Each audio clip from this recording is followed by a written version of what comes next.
only for a moment before turning and running out into the dark night, blood pounding in their ears. They stopped when they reached the first line of trees and looked back towards the village. They saw the men breaking down doors, grabbing whoever they found inside by the hair, the arm, the leg, dragging them outside, beating them, throwing them to the ground, tying them up. They could hear men bellowing in anger. High-pitched screams and shrieks that sounded more animal than human. The dull thud of wooden clubs on flesh.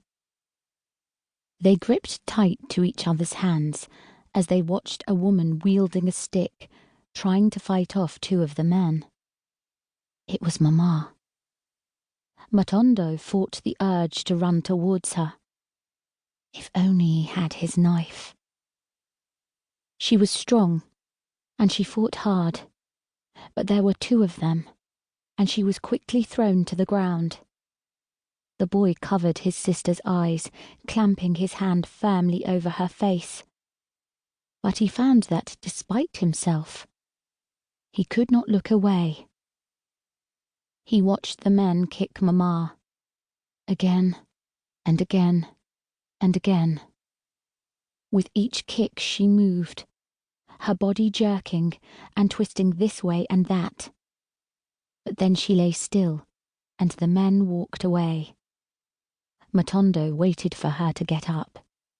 He willed her to get up. One of her legs was bent outwards at an odd angle. It reminded him of a goat that had been born in the village that spring. It had been unable to stand. Its legs splayed out to the sides, and so his father had killed it, cutting its throat as the mother goat looked on. He remembered how the mother had searched for her kid for days afterwards, giving out a long, low cry and sniffing at the ground where the kid had lain. Matondo felt his insides turn to liquid, and he bent double, retching. His sister pulled at his arm, and he looked up to see flames rising from the huts as the men began to set them alight, touching their huge torches to the thatched roofs, laughing as those trapped inside began to scream. He grabbed Melundama's hand and they ran.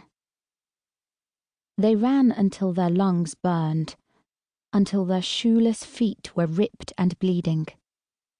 Matondo was stronger and faster, but he would not leave his sister, holding fast to her hand and pulling her along behind him. Tears ran down her face and she gulped for air, tripping and stumbling over roots and branches until at last her brother slowed and gestured that they should hide, pointing to the deep, dark undergrowth and pulling his sister under the leaves and twigs, forcing her down beside him, holding one finger to his lips. There they waited, sweat itching and crawling down their backs. Through the canopy of leaves, they could still hear the men.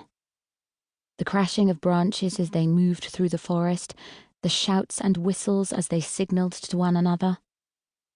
Sometimes it seemed that the men must have given up, and the children looked at each other with eyes wide with hope. But then they heard more shouting, and they held each other tight, burying their faces into one another's necks. It had been quiet for a while now, save for the buzz and click of countless insects and the trilling and cawing of unseen birds. Through the branches, they could see the sky slowly beginning to lighten. Signalling at her to stay still, Matondo uncurled himself from his sister's embrace, and slowly he raised himself up, breaking through their sanctuary of leaves and peering around. The smell of burning still hung in the air, and the thought of their home razed to the ground was like a punch to his stomach. The thought of Mama brought tears, which he fought back, rubbing at his eyes with dirty scratched fists. Crying would do them no good. He had to think.